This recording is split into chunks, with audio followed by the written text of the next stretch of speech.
Na ninakwambia nimesimama kwenye ardhi, Simba ashindi mechi hata moja, akishinda bahati yake. Yaani akishinda Simba hata mechi, basi tuna Mungu mkubwa kweli kweli, na tutasherehekea mno. Mzee Saidi, kwa hiyo hata kuniambia Stadi Malini hata akija hapa nyumbani hatoki Simba. Sasa, kwa hali tayari unajua tayari tulishavurugana.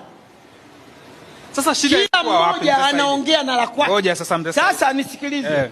Iko hivi, mpira lazima mshikamane. Sahihi.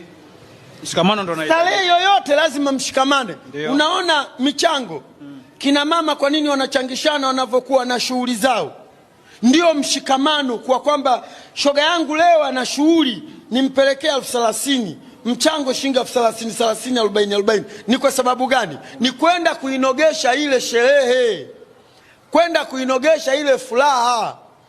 Sisi tunaponunua jezi tunaichangia timu. Ndio. Sijui unanielewa vizuri, ili kusudi timu yetu ifanye vizuri. Sasa narudi uwanjani, tunajazana uwanjani, mimi najua timu yangu inaenda kufanya vizuri. Leo timu imefungwa, kesho anaenda nani? Na mlitiana hamasa za kushinda. Sherehe inaanza kuingia doa. Ndio maana nakwambia hivi, Simba akishinda mechi hata moja, kwetu sherehe. Na imani Mzee Saidi, japokuwa mchezo hujauangalia mwanzo mwisho na uliangalia pengine sijui au kusikia. Tena nimekumbuka, ngoja nikukatishe liweke vizuri swali lako unalotaka kuniuliza.